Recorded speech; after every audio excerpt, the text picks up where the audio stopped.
হিন্দু সমাজ গ্রহণ করেছিলেন। মহারাষ্ট্রের নাগপুর শহরে তার নাম হচ্ছে ডক্টর কেশব বলিরামরাও হেডগেওয়ার, যিনি রাষ্ট্রীয় স্বয়ংসেবক সংঘের ফাউন্ডার। 1889 সালে তিনি জন্মগ্রহণ করেছিলেন। আজকে সংঘের 100 বছর চলছে। আজকে যদি রাষ্ট্রীয় স্বয়ংসেবক সংঘ যদি ভারতবর্ষের মাটিতে যদি জন্ম না হতো, তাহলে ভারতবর্ষে হিন্দু বলা লোকের অভাব ছিল। আপনারা সবাই জানেন জাতীয় সংঘ কোন জায়গায় দাঁড়িয়ে আছে।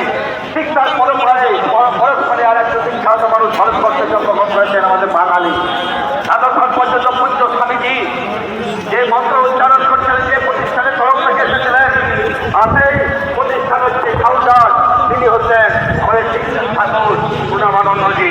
1893 সালে তিনি মাঘী পূর্ণিমা তিনি জন্মগ্রহণ করেছেন। ঠাকুর পূর্ণমানন্দজিকে সকলের স্মরণ করা উচিত। তিনি খাঁটি হিন্দু ছিলেন। তিনি সারা জীবন নিরামিষ ভোজন করেছেন, পান্তা ভাত খেয়েছেন, আলু খেয়েছেন, আলু সিদ্ধ খেয়েছেন। ওই হিন্দু সমাজকে জাগানোর জন্য তিনি আমরা জানি যে ভারত সেবাশ্রম সাম্রাজ্য প্রতিষ্ঠা করেছেন। কোন সাধু সন্তদের ভেতরে যাকে হিন্দু সমাজের কথা যদি কোনো প্রতিষ্ঠান করে থাকে, তারাকে ভারত সেবাশ্রম সংঘই বলে। তার পরবর্তীতে আরেকজন বিখ্যাত যার জন্ম দিবস দিবস যায় সুভাষচন্দ্র বোস।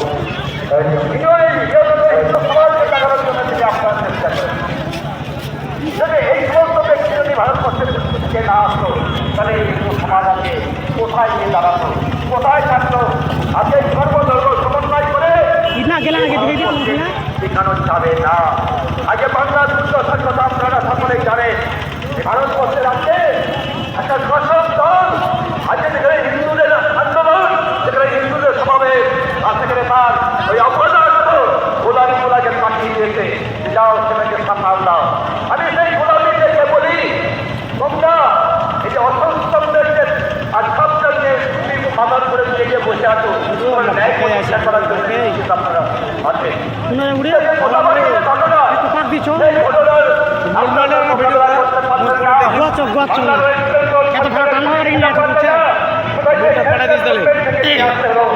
হোয়াটসঅ্যাপটা তো উঠে মোবাইলে খুলে নিয়ে গেল।